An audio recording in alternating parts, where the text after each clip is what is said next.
The U.S. military is set to blockade ships entering and leaving the Strait of Hormuz. U.S. President Donald Trump announced the planned blockade after U.S.-Iran ceasefire talks in Pakistan ended without an agreement. Tomorrow we have a blockade going into effect. That'll be 10 o'clock tomorrow. Other nations are working so that Iran will not be able to sell oil, and that will be very effective. But what we want to do is we want to, and again, we don't need it. What we notice and what we see and what I think is maybe my idea, maybe not, I don't know. But there are many boats heading toward our country to fill up with oil and then go and take it. So they're not going to go through the Hormuz Strait. We're going to talk more about this now with Angela Diffley from our International Affairs Desk. Angela, what's the rationale for this latest idea from Trump, and will it work? Well, one of the key rationales, of course, is that this is setting a dangerous precedent, this Iran blockading the Strait of Hormuz. There are many, many strategic straits around the world. If other countries decide to do the same thing and weaponize straits, it is against international maritime law. There should be freedom to navigate these international waterways. And so there is a clear argument that it should not be weaponized by Iran, and something has to be done. We should bear in mind that only 2 weeks ago, less than 2 weeks ago, Donald Trump was saying, I really don't care about it. We don't use it much. You Europeans sort it out. You know, he clearly did not factor in the massive impact worldwide on this, even on the United States.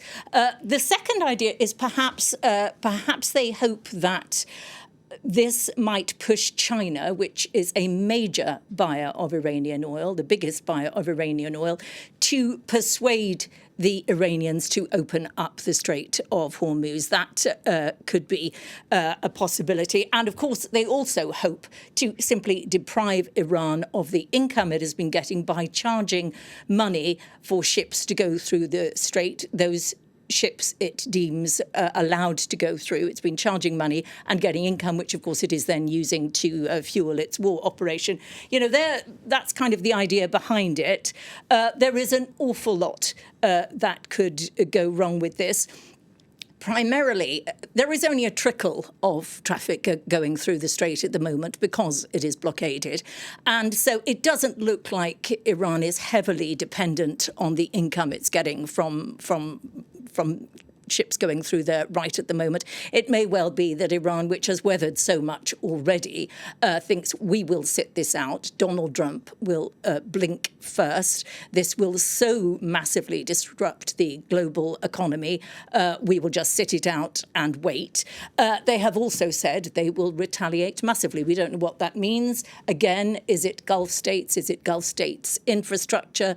They are somewhat protected by American anti-air defense systems, but not wholly, as we've already seen. There's a lot that could go wrong here. It is a big gamble. Now, Donald Trump talked about the UK joining in this blockade. The British Prime Minister Keir Starmer denied that, says instead he's working on a plan with the French President, Emmanuel Macron. What more do we know about all of that? Yeah, Donald Trump, it looks like, willfully confused the audience on Fox News, said something vague about, I think the British are sending minesweepers. Britain already has minesweepers in the area, but has been very clear until now that they will not be used until the war is ended. That is the same as France's position. They are keen to help unblock the Strait of Hormuz once the war has ended. Macron and Starmer have put out a statement today saying they are holding a joint conference. They have made abundantly clear with the words separate from the warring partners. They talk about a peaceful multinational mission to try and unblock the Strait of Hormuz. As to how, we are given no details. Iran is going to put up a very tough fight to give up what seems to be extremely useful leverage in this war. So that's we will wait to hear what this conference delivers tomorrow. And more, you are hearing voices saying, whatever the wisdom of this war in the first place, whether or not it was a doomed, unwise folly led by President Donald Trump, that something must be done to help the United States get out of this mess for for the rest of the world. It has such worldwide implications. Something needs to be done. There are voices now being raised saying, we need to help out the US on this. We will see. It depends very much as well on what national populations think. So we'll see. It will be, I think everyone will be fascinated to see what plan might come out of the Macron-Starmer initiative.